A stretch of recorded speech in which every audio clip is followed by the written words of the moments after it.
I pledge allegiance to the flag of the United States of America and to the republic for which it stands, one nation, under God, indivisible, with liberty and justice for all.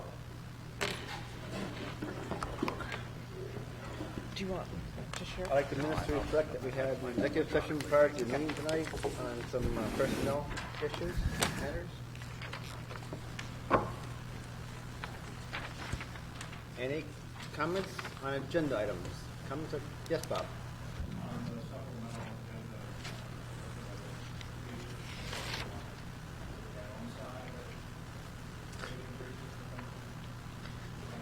Every time.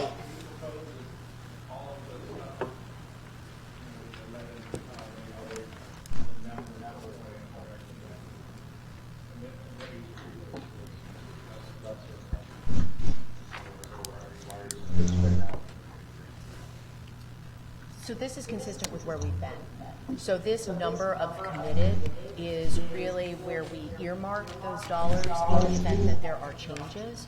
And so my understanding from my conversation with Christine is this number is consistent with where we've been, I believe, the last 2, if not 3 budgets in terms of what the committed was. Indicated a downside several times, but it's never gone down. Yeah. Correct.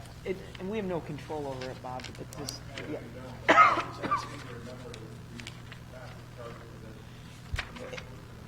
Right, it was supposed to have, it was supposed to have peaked, but. It never does. There's also a thing that was with those bonds that was going to peak in the budget in what, 2025 or 2024? That was another thing in the projection. Those bond payments that we have or whatever they were, where. They'll be dropping off, yeah. Yeah, they'll be dropping off. Like we're just about to the end of that. So Bob, I know exactly what you're asking. So the last PSERS rate showed that it was going to peak in 2034, but it's pretty flat. Well, they keep changing. Yeah, so I mean, and it does get revised yearly depending on, the pension still is less than 70% funded, and we are in a 12-year bull market, so my guess is that's not going down. Yeah. But it's pretty flat though, so this be year getting was gone forecast to be before it goes 32, so it basically goes up by like 0.1 or 0.2 over the next 10 years. Yeah. If it stays with that, probably be more. Okay. Any other comments or questions? Okay. One thing I want to make comment. Keith, nobody noticed, but Colleen Nelson out to the board members, I think, and maybe all staff, invitation of Del Rosemurgey's passing. He was viewing, I believe it was tomorrow night, and the funeral was on Saturday. He was a teacher here for 40 years. I know I had him in the middle of that 40 years, and he was fantastic. All the students respected him, and he respected the students, which I think doesn't always happen.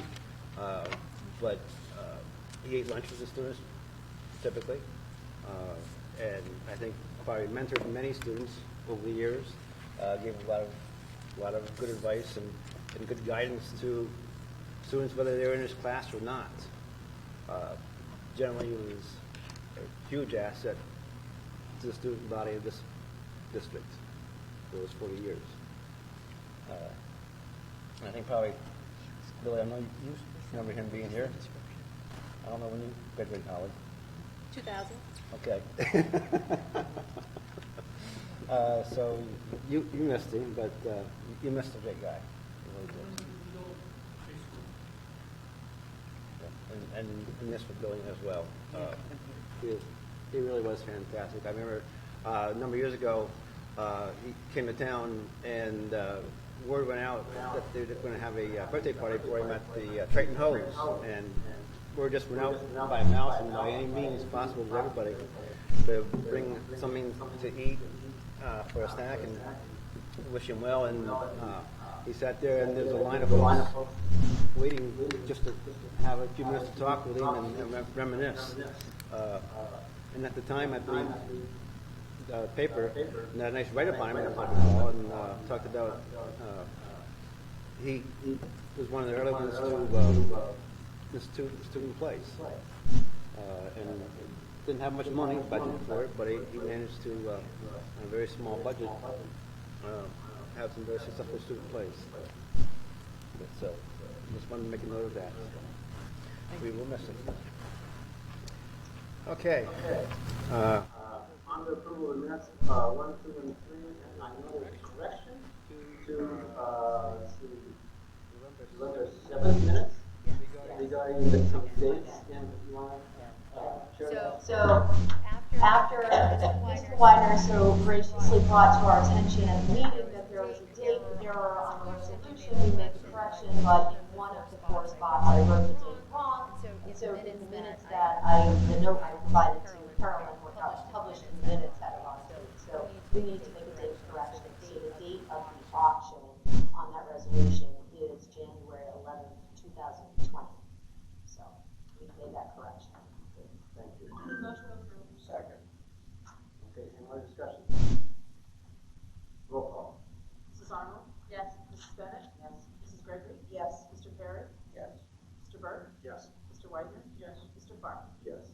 And Carol, keep me in line here, and I skipped over the enrollment, so there's there for your review. Business and finance reports? Motion approved, business and finance. 1 through 6? Yeah, 1. Give a second. Second. Discussion. Roll call. Mrs. Bennett? Yes. Mrs. Gregory? Yes. Mr. Perry? Yes. Mr. Burke? Yes. Mrs. Arnold? Yes. Mr. Widener? No. Mr. Farr? Yes. Superintendent report. I'm asking for approval of items 1 through 13 on the regular agenda and items 1 and 2 on the supplemental agenda. Motion approved. So, can we hold item 10 second stand for that, or is it stand for everything? All right. Do item 10 separately. Second. Discussion. Roll call. Mrs. Gregory? Yes. Mr. Perry? Yes. Mr. Burke? Yes. Mrs. Arnold? Yes. Mrs. Bennett? No. Mr. Widener? No. Mr. Farr? Yes. Okay. All right. So I have a couple of things. Item 10. Oh, item 10. I'm sorry. Item 10. Item 10. That motion, Madam Chair.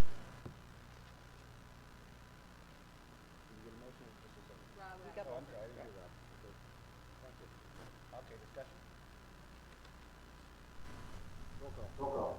Mr. Perry? Yes. Mr. Burke? Yes. Mrs. Arnold? Mrs. Bennett? Yes. Mrs. Gregory? Yes. Mr. Widener? Yes. Mr. Farr? Yes. So just follow up to my report, I have two items. One is that Dr. Carroll is prepared to launch the first district newsletter. It's live on our website. We want to see what it looks like. Continue to make improvements with it. This will go out monthly. So put it up tonight. Show you how to get to it. And articles we have on it at this point. And we're still working on layout. We're still working on how we're going to get articles. So I'll show you, and I'll follow up with our next steps.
let me know. I have an email address, tasdpr@tasd.net.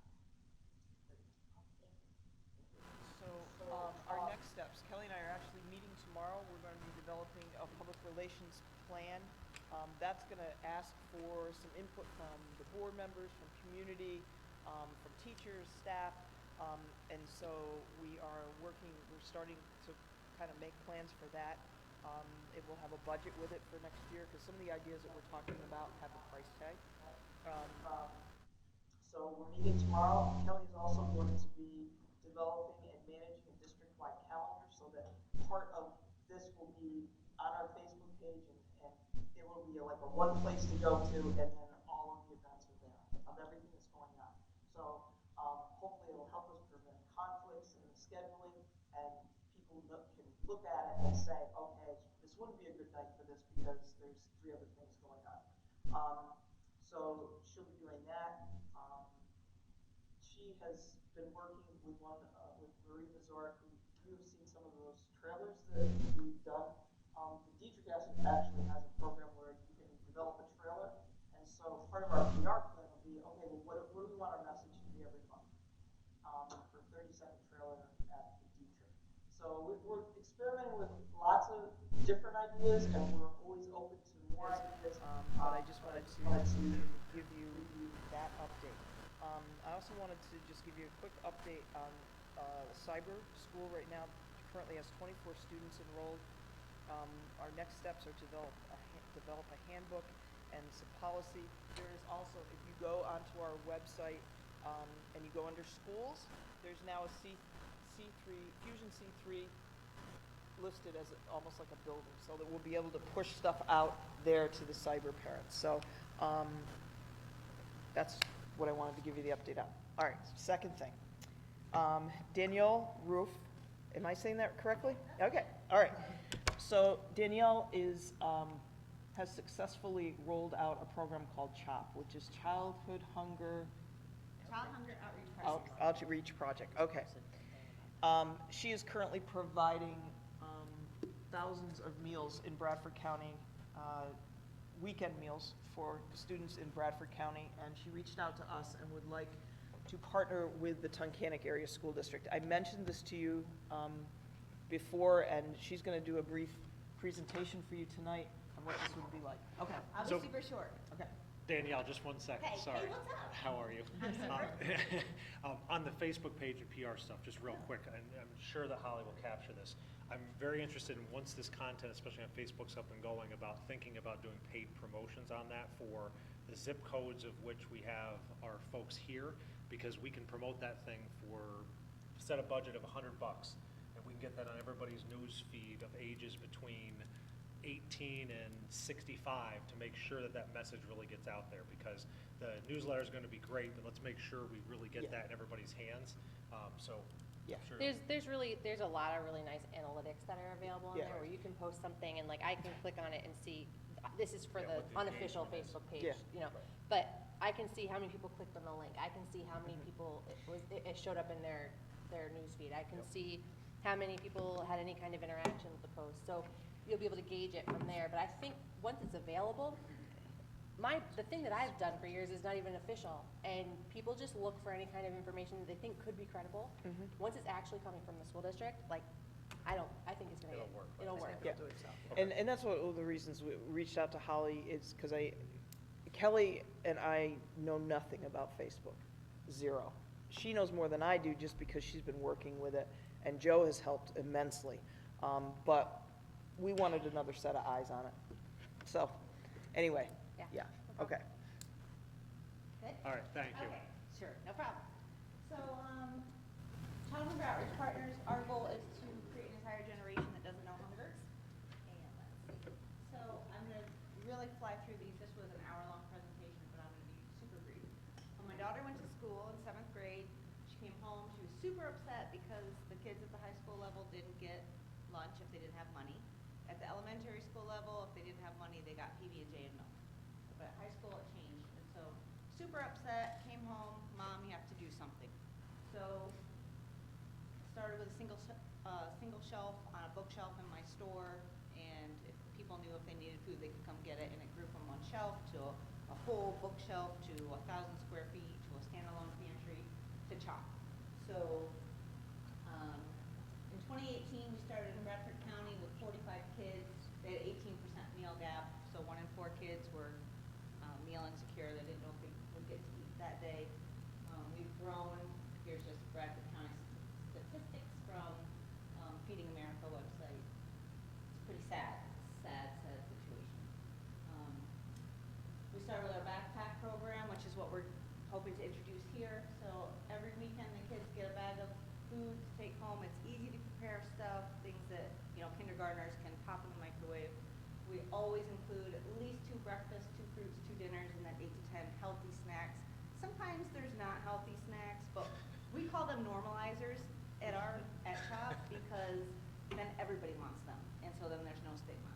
So that's what we do. They get a bag. We put it into a plastic bag, and then every school does it differently. A lot of schools will just discreetly drop it in the kids' normal backpack, so there's no issues there.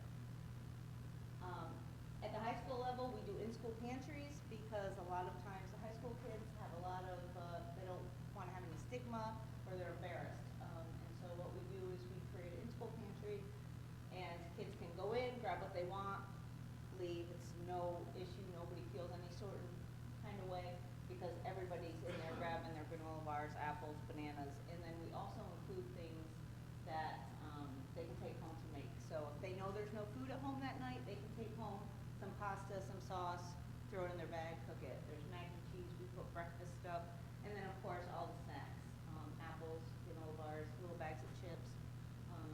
And we always make sure we follow whatever that school's code is. So like Canton School District, for example, nothing can have sugar in the first 3 ingredients, so we make sure that we tailor to that. But this is just an example of an in-school pantry. Most of ours have fridges in them, fridge-freezer combos, which is great because we can get a lot of fresh produce. The kids love having apples, bananas, oranges because their parents can't generally afford to buy that. That's not something that's cheap. We also do pop-up pantries, which is something that I absolutely love. We go into a community, a food desert. I take a truckload of food, unload it right there. The community comes, grabs what they need, and they leave. It's just a quick 2-hour event. We usually take about 10,000 pounds with us, and it's a great system because there's a lot of places where people are living where there's just a dandy to buy their groceries, or just a convenience store, Dollar General, or whatever. So I try to focus on produce at those, big bags of potatoes, carrots, that kind of thing that we can't put in the backpacks. I mean, I guess we could, but who wants a potato in their bag? We also do a summer program, which is a combination of the two, so we'll do a whole week's worth of food instead of just a weekend, and then we also will have big, huge tables where the parents, when they come pick up the bags, boxes, can get all the food that they want, so they can supplement their household.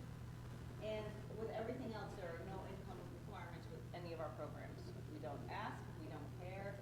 If they feel like they need food, they're welcome to the program. So 2019, Bradford County, we were able to close that meal gap. It only took us not even a year, which is really exciting. We so far CHOP has put 160,000 pounds into the community in Bradford County in just 1 year. 1,500 bags a week go out. We have over 3,000 kids daily with access to in-school pantries, and we have at least 200 families at each pop-up, which is incredible. These are our current partners. I can't wait to add you guys. So, and we have more. This is just Bradford County. The ones with the asterisks just have in-school pantries. And then we have expanded in this 1 short year from Maine to Florida, and we're looking to expand everywhere. I just need more hands, but it's really exciting. It's really, really exciting. So we like to partner with communities. So next month I'm having some pop-up pantries to go along with Santa events at libraries. We like to do it when there's open houses for the students, when they bring their families in. It's just a great time where the parents are already coming to the school, and if they know there's food here, you're going to get more parents coming to the school, then they just load up their car and leave. It's super seamless. Wyoming County, you guys might be familiar with your statistics.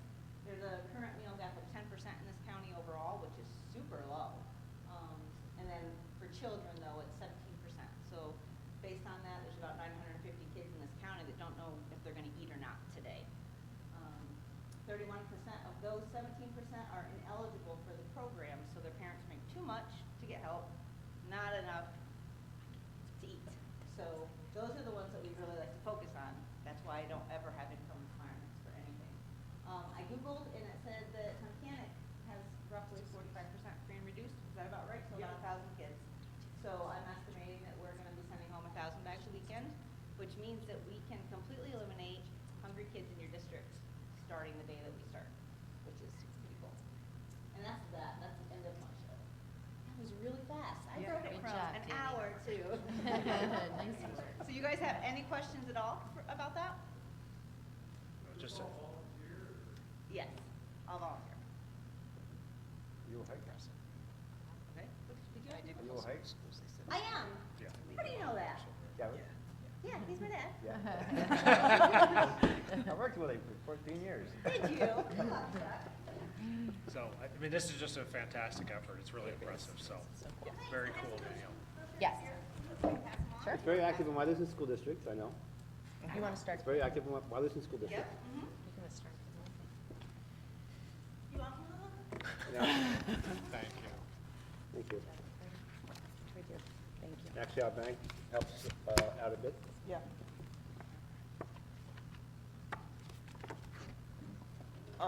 So we wanted her to come and to present to you, and we want your blessing to move forward. Yeah. I didn't think there would be any, yeah, So I got a so. motion? Thank you. Second? Do the students get involved in helping to support the program in the schools? In the in-school pantries, a lot of times it's a special, like the life skills classes that always stop everything. But we also have the gifting program, will help pack bags and that kind of thing. So they can be as involved or not involved with you guys. There are opportunities, so, yeah. Definitely. Yeah. Yeah, that's what I was thinking, like, we're gonna bring this thing in that's gonna really benefit a lot of kids, and, like with Habitat for Humanity, you have to help work on your own house.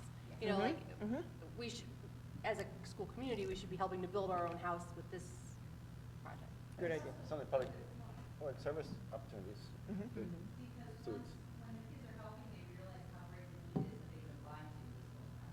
Right, a kid who goes home every day and opens their pantry and says, I have nothing to eat here, and there's everything pantry full. to eat. I mean, I don't know any kids like that, but they can come help Heard you. about them. Yeah, I've heard about it. Come help you. Do we need any official action? I don't believe so. I just really wanted, this doesn't cost us anything. It's just, I wanted you to be informed. I wanted you to have all the information. It is something that, it's a partnership. So, awesome. Yeah. Thank you. Okay? Okay. Thank you. Thank you. That concludes my report. Thank you. Okay. Okay, committee reports. We had a Building and Grounds Committee meeting We did. earlier this evening. So we had a Building and Grounds Committee meeting tonight prior to the executive session. The primary objective of that meeting was to discuss details of the contract with Shamrock Auction, who will be representing the district in the sale of Evans Falls and Mill City. One of the items to know, a couple of items that are details in the contract. There will be a 10% buyer's premium that will be assessed through the auction. And what Shamrock is recommending is part of that 10%, 3% of that is what's called a broker's participation fee. And what that means is brokers can pre-register for the auction up to 72 hours prior to the auction. And that means that they can participate and benefit from bringing buyers forward for the auction of those buildings. And that was recommended through Burke's Shamrock. So that was one item that we discussed this evening.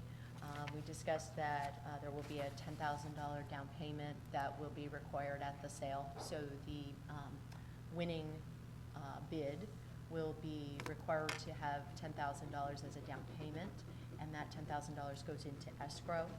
I'm trying to think if there were other details that we discussed tonight. There will be 4 inspections Those dates are going to be forthcoming in the advertisements that go out. The advertising will begin hopefully within the next week to week and a half. There are a number of areas that they will canvass as part of their advertising, which expands quite a bit further than what we were able to tap as part of the sealed bid process. So yes, there will be local advertising, but it will extend to the Lancaster Farm Paper, Williamsport Paper, Allentown area. There are some also additional online advertising, so they are registered as an auction provider through a number of different auction services, which gives more online visibility. Again, just casting the net as wide as possible to ensure we get good visibility for the sale. And again, the sale is scheduled for January 11th. Adjusted the time slightly to 1 p.m. and the auction will occur at the Evans Falls location, but we will auction both properties from Evans Falls beginning at 1 o'clock. And that's a little different than the resolution. In the resolution, we said 3. We're bumping that up a little bit earlier just so that it stays light. We can get through both properties. Anything else for the folks that were there? I would just say, like, we're serious about doing this and coming to a deal that we're gonna have an authorized mini committee of board members on site. So, like, there will be an agreement that day. It's not. Right.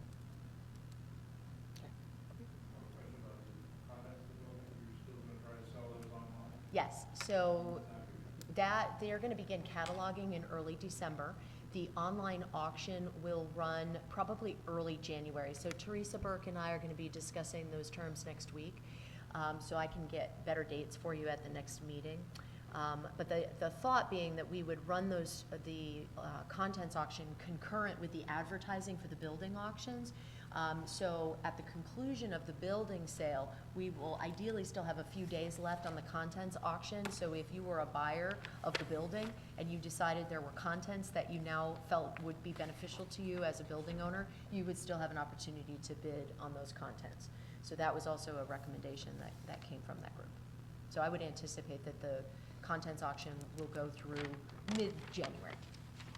And we'll have a link on our website for Yes. content? So as soon as that inventorying is completed and that auction goes live, there will be a link that will be on the district website. And this is also a great opportunity to utilize something like the Facebook page. So one of the things that Shamrock has shared with us is the more people we can get this in front of, the better off we are. And so having avenues like Facebook becomes a huge advantage for us as people are able to share those posts with other users. So that, it's just a win-win. This is another great way that we can utilize that to get some good visibility.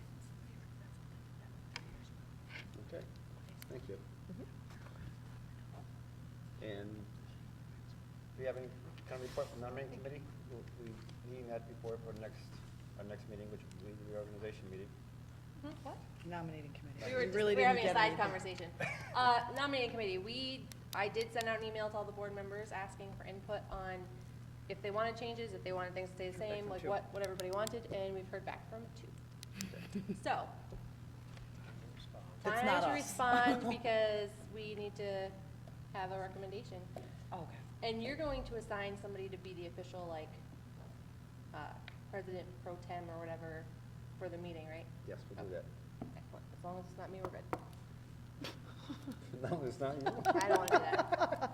No, you guys get too, like, official with all your little rules of order and stuff. Well, no, we're good. Perbola does a great job at it. So does Swilly. He We'll knows note all that. the rules. Okay, I don't think there are any other committee meetings.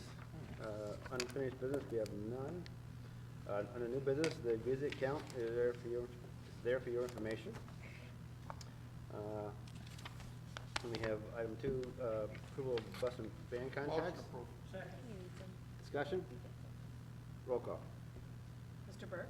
Yes. Mrs. Arnold? Yes. Mrs. Bennett? Abstain. Mrs. Gregory? Yes. Mr. Perry? Yes. Mr. Widener? Yes. Mr. Park? Yes. Item 3, looking for resolution to approve the distribution of approved. Second. survey. Discussion. Roll call. Mr. Burke? Yes. Mrs. Arnold? Yes. Mrs. Bennett? Yes. Mrs. Gregory? Yes. Mr. Perry? Yes. Mr. Widener? Yes. Mr. Park? Yes. Item 4, Motion approved. Discussion, roll call.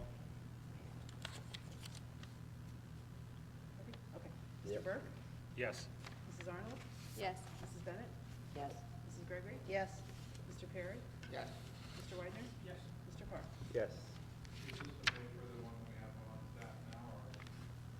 Yeah, we just got money to, yeah. So we'll pay her salary with that. Item 5, purchase of textbooks. Discussion, roll call. Mrs. Arnold? Yes. Mrs. Bennett? Yes. Mrs. Gregory? Yes. Mr. Perry? Yes. Mr. Burke? Yes. Mr. Widener? Yes.